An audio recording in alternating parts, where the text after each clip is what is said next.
Aaron Joseph Hernández causó sensación en la Liga Nacional de Fútbol Americano, NFL por sus siglas en inglés. Nacido en Bristol, Connecticut, el 6 de noviembre de 1989, era una promesa de ese deporte y un auténtico ídolo de los New England Patriots. Este joven, hijo de Terry Valentine Hernández, de ascendencia italiana, y Dennis Hernández, de ascendencia puertorriqueña, había sido reconocido como uno de los tight end o ala cerrada más sobresalientes de la nación. Fue seleccionado por el equipo en 2010 cuando tenía 21 años. Sus logros con el equipo lo llevaron a firmar un contrato por $40 millones y era amado por sus fans. Vivía en una hermosa mansión de 2.160 metros cuadrados en Attleboro con su novia Shayana Jenkins, con quien acababa de tener una hija llamada Abilene. Se podría decir que el hombre había llegado a un punto en su vida donde lo tenía todo: familia, dinero, fama y un futuro prometedor. Sin embargo, todo cambió la madrugada del 17 de junio de 2013, cuando un joven que caminaba por una carretera de tierra cercana a la casa de Aaron Hernández, en un parque industrial, encontró el cuerpo de Odin Lloyd, un jugador de fútbol semiprofesional de 27 años, quien era novio de la hermana de la pareja de Aaron. Días después, con los medios locales y sus seguidores como testigos, Aaron fue sacado de su casa con las manos esposadas y cubiertas por una camiseta. Era el principal sospechoso del homicidio de Lloyd. El mundo del deporte estaba conmocionado. Hola amigos, somos Ángel y Mayra y les damos la bienvenida a nuestro canal. Antes de empezar con el video, recuerda suscribirte y activar la campanita para que recibas una notificación cada vez que subamos algo nuevo. Tampoco se te olvide al terminar dejarnos tu me gusta. Sin nada más que agregar, acompáñanos a conocer todos los detalles de este expediente criminal. La infancia de Aaron transcurrió en Bristol, ciudad de poco más de 60,000 habitantes, ubicada en el condado de Hartford, en Connecticut. Estudió en la escuela secundaria pública Bristol, un plantel fundado en 1959 y muy conocido por sus actividades deportivas. Aaron era un chico popular y querido por sus compañeros. Siempre estaba de buen humor y era amable y chistoso. Desde muy joven sobresalió en los deportes, no solo en el fútbol americano, también en el baloncesto y atletismo.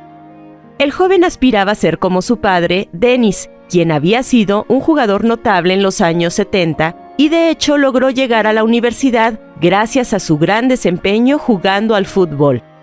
Dennis reconocía el potencial de Aaron y trabajó con mucha dedicación en su formación como futbolista. El joven fue capitán del equipo de la secundaria y reconocido como All-American después de atrapar 24 touchdowns. A los 14 años, las habilidades del muchacho le valieron una beca garantizada que le permitiría, al salir de la escuela, estudiar en la Universidad de Connecticut. Su hermano Jonathan ya era quarterback o jugador de ataque del equipo de la Yukon. Sin embargo, esa infancia perfecta tenía una faceta oscura. Su padre era muy exigente y en ocasiones el alcohol lo convertía en una persona difícil, con arrebatos violentos, especialmente hacia su esposa Terry. La relación de los padres era como una montaña rusa, llena de altos y bajos, con separaciones, reconciliaciones, fuertes peleas y golpes. Aaron había heredado la dualidad de carácter de su padre y en ciertas situaciones se comportaba de forma agresiva.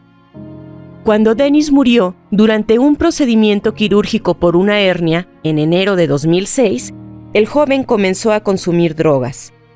De acuerdo con los medios, la pérdida de su padre, a quien consideraba su guía, lo dejó desorientado.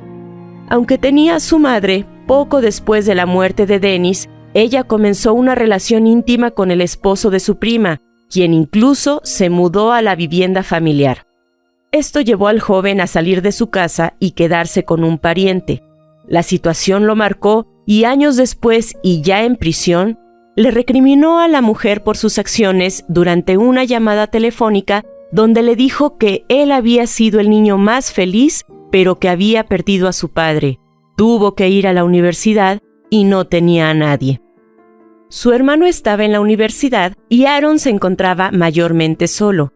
Sin embargo, a pesar de un ofrecimiento para jugar en la misma casa de estudios, el joven decidió ir a la Universidad de Florida y unirse al equipo de los Gators. El entrenador, Urban Meyer, quien era una figura conocida, quería ganar títulos y evitar a toda costa que le robaran al prometedor jugador. Así, incorporó a Aaron a pesar de que no tenía la edad y los méritos académicos para graduarse. Ya en el llamado Estado del Sol, comenzó a generarse una modificación radical en la personalidad del joven, quien para ese momento tenía 17 años. Hizo habitual el consumo de drogas, al punto que dio positivo en varios controles internos e incluso fue colocado como suplente algún tiempo por esos resultados. A pesar de eso, el equipo que hizo con otro jugador, Tim Tebow, llevó a los Gators a ganar muchos éxitos y adquirir títulos. En abril de 2007 entró con un amigo a un bar en Gainesville y luego de beber un trago, trataron de irse sin pagar la cuenta. Cuando el gerente del bar les reclamó, Aaron lo golpeó, reventándole un tímpano. Como el agraviado no hizo la denuncia, entre otras cosas porque habría tenido que explicar qué hacía el menor de edad en su bar, el joven no fue acusado. A este episodio violento le siguieron otros eventos que daban cuenta de los cambios en su conducta. Salidas nocturnas, alcohol y sexo desenfrenado eran parte de su rutina. De acuerdo con declaraciones de sus amigos, Aaron libraba una dura batalla por el reconocimiento de su sexualidad. Mientras el joven luchaba contra sus demonios, seguía jugando y ganando partidos para su equipo, que al final obtuvo la victoria del Campeonato Nacional de Fútbol Universitario. El 22 de abril de 2010, Aaron fue seleccionado para jugar en la Liga Nacional de Fútbol Americano. A pesar de sus resultados y su potencial, no fue la primera opción para los equipos y, para sorpresa del público y los medios, apenas fue seleccionado en la cuarta ronda. Sus problemas previos con las drogas, los episodios violentos y los informes psicológicos que evaluaban su madurez y capacidad de relacionarse socialmente lo perjudicaron. Pero aún así, comenzó a jugar con los New England Patriots. Durante su año de novato, Aaron anotó 6 touchdowns en 563 yardas junto al mariscal de campo Tom Brady.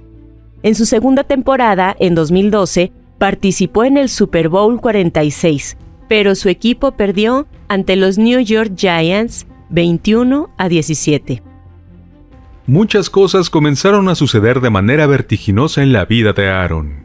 Dedicaba todo su día a trabajar muy duro en los juegos y al entrenamiento con los Patriots. En poco tiempo se había ganado un puesto en el equipo, así como en los corazones de los miles de seguidores. No había fanático que no amara el número 81, incluyendo al gerente del equipo. También había captado la atención de los medios, que seguían con creciente interés su trayectoria y le dedicaban entrevistas, editoriales y reportajes. Pero en las noches, la vida de Aaron era totalmente distinta, y el hombre parecía convertirse en otra persona. Una especie de Dr. Jekyll y Mr. Hyde. Comenzó a vincularse con narcotraficantes, en especial con uno de nombre Alexander Bradley, quien le proveía drogas, armas y lo acompañaba en sus correrías nocturnas. Alexander era el líder de una banda y se ufanaba de la cantidad de armas que poseía. También se sentía orgulloso del número de hombres que estaban dispuestos a actuar tras una orden suya. Inicialmente, Aaron acudía a Alexander cuando necesitaba drogas, pero con el tiempo desarrollaron una amistad. En una de esas salidas, la noche del domingo 15 de julio de 2012, acudieron a Cure Lounge, un local ubicado en Boston. Allí, según lo relatado posteriormente por Alexander ante un juzgado, tuvieron un incidente con otros clientes. después de que accidentalmente un hombre derramó licor sobre Aaron mientras bailaba. Esto enfureció al jugador al extremo que Alexander lo sacó del lugar para evitar problemas mayores. Una vez en el auto y por obra de la casualidad, se toparon con los jóvenes del altercado en el bar. Se acercaron a su vehículo aprovechando un semáforo en rojo y repentinamente Aaron sacó su arma, bajó la ventanilla y disparó 5 veces. 2 de los ocupantes, de nombres Zafiro Hurtado y Daniel D. Abreu, naturales de Cabo Verde que habían emigrado a Estados Unidos, resultaron muertos. Una tercera persona que estaba en el BMW gris quedó herida. Aaron y Alexander huyeron del lugar. Al comienzo de la investigación, la policía siguió las pistas hasta el local nocturno. Al revisar las cámaras de seguridad, los agentes reconocieron a Aaron Hernández cuando entró al establecimiento. Pero en ese momento no vincularon al jugador estrella de los Patriots con el doble homicidio. Las investigaciones no arrojaron ningún sospechoso y se encontraron pronto en un callejón sin salida. Gracias a un contrato millonario con su nuevo equipo, Aaron compró una casa enorme en el 22 de Ronald C. Meyer Drive, una zona muy exclusiva y tranquila, rodeada de bosques y vida silvestre. Al poco tiempo comenzó a vivir con su novia Shayana Jenkins y muy pronto tuvieron una bebé. Tenía varios autos de alta gama. Todo parecía ir muy bien en la vida de Aaron, pero debajo de esa aparente felicidad se escondía un hombre lleno de demonios en el que la violencia volvería a aflorar una y otra vez. La noche del 13 de febrero de 2013, Aaron viajó a Florida con Alexander para visitar algunos sitios nocturnos. En uno de ellos se molestó por algo que dijo su compañero y comenzaron a discutir. Cuando abandonaron el lugar en horas de la madrugada, Alexander se quedó dormido en el auto y Aaron condujo hasta un estacionamiento en Riviera Beach. Allí se estacionó y cuando Alexander despertó, le disparó en la cara y se fue, dejándolo abandonado en el lugar. Sin embargo, milagrosamente, el hombre sobrevivió al ataque. Shayana, la novia de Aaron, tenía una hermana de nombre Shani, quien había comenzado a salir con Odin Lloyd, un jugador de la liga semiprofesional. Cuando se conocieron, Aaron y Odin se hicieron amigos y se veían con frecuencia en la casa de la pareja en Attleboro. Los hombres pasaban horas en la oficina de Aaron, ubicada en el enorme sótano de la vivienda, acondicionado con juegos, televisor y mesa de billar. Mientras las hermanas se visitaban en la parte superior de la casa, ellos pasaban horas hablando de fútbol, viendo películas y fumando marihuana. Odin nació en las Islas Vírgenes de Norteamérica y se mudó con su familia a Boston siendo todavía un niño. Creció en un ambiente bastante hostil en la zona de Dorchester, en la ciudad de Boston, un vecindario con una extensión de más de 16 kilómetros cuadrados, tristemente conocida por su alto índice de delitos por drogas y contra la propiedad, que supera en 30% la media de los crímenes en Estados Unidos. Sin embargo, decidió escoger un camino diferente y se dedicó al deporte. Además de ser un estupendo jugador, era una excelente persona, muy querido por sus compañeros de equipo y amigos. Odin era un sujeto que se preocupaba de su entorno y siempre estaba dispuesto a ayudar. Soñaba con formar una familia, tener hijos y poder comprar una casa. Pero su relación con Aaron se interpuso en su camino. El 14 de junio de 2013, Aaron y Odin salieron a divertirse a un club nocturno. En algún momento durante su estadía allí, algo motivó que Aaron se molestara con Odin. 2 días después, el 16 de junio, la promesa de los Patriots volvió a invitar a su cuñado.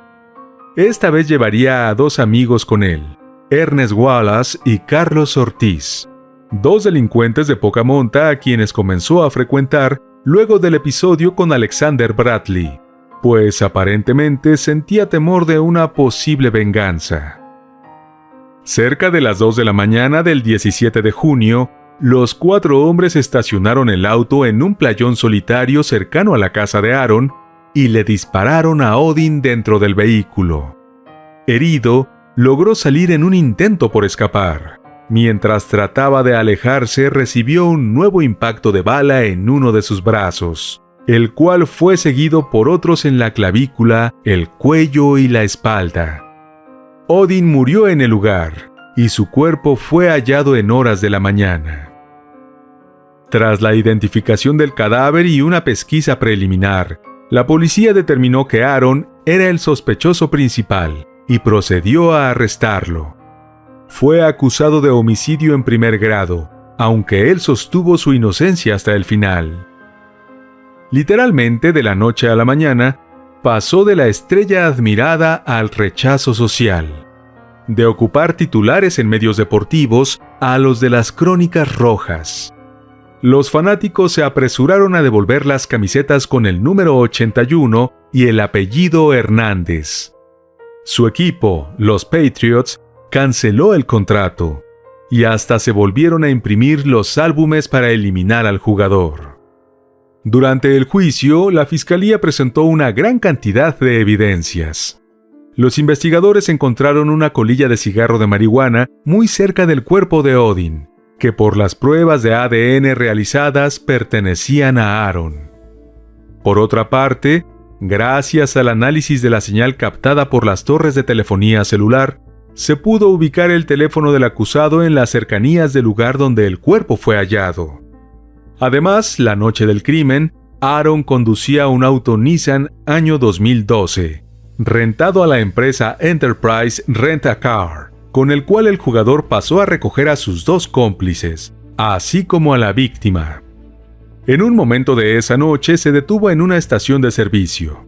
Las cámaras lo captaron cuando compró goma de mascar y papeles para hacer cigarrillos. La encargada que atendió a Aaron cuando regresó el vehículo horas después, encontró un casquillo de bala calibre .45, que se correspondía con el arma utilizada en el crimen. También había un trozo de goma de mascar. Finalmente, las huellas de neumáticos y de calzado deportivo del sospechoso lo ubicaban, sin lugar a dudas, en la escena del crimen en el momento en el que éste se cometió. Hacia el final del juicio, el equipo de la defensa admitió que Aaron había estado presente al momento del asesinato de Odin. Sin embargo, aseguró que no había participado en él. De hecho, su abogado sostuvo frente al jurado que el sospechoso simplemente no supo cómo reaccionar ante lo que estaba sucediendo. De esta manera pretendían cargar el peso del homicidio sobre los hombros de Wallace y Ortiz. La fiscalía, por su parte, presentó un video del interior de la casa del jugador que mostraba claramente que el día siguiente del crimen, los 3 sujetos se reunieron en actitud totalmente cordial y relajada. Al final de ese encuentro, las cámaras de seguridad del estacionamiento registraron el momento en que Aaron se despidió de sus amigos con un abrazo. Dicha evidencia en video echó por tierra el argumento de la defensa. El jurado deliberó por cerca de 7 días. A pesar de todas las pruebas presentadas y de las declaraciones de expertos y testigos, se hacía muy difícil decidir en este caso, en el que se estaba enjuiciando a una superestrella del deporte más importante para los norteamericanos. El día del veredicto, al igual que en los anteriores del juicio, la familia de la víctima se encontraba en la sala. También estaban allí las hermanas Shani y Shayana, a quienes el destino había colocado en extremos opuestos en este conflicto. En el banquillo de los acusados, acompañado por sus abogados, se encontraba Aaron. El 15 de abril de 2015 fue declarado culpable por asesinato en primer grado con atrocidad y crueldad extrema. Aaron comenzó a cumplir su condena a cadena perpetua sin posibilidad de libertad condicional en la penitenciaría de Walpole, Massachusetts, mientras esperaba su traslado al centro penitenciario Sousa Baranowski de Shirley, en el mismo estado.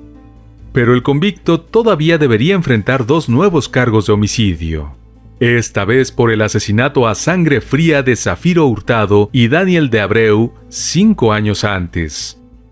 El 1 de marzo de 2017 comenzó el nuevo proceso. Esta vez ninguno de sus amigos, familiares o fanáticos asistió a la sala del tribunal a apoyarlo. Solo Shayana.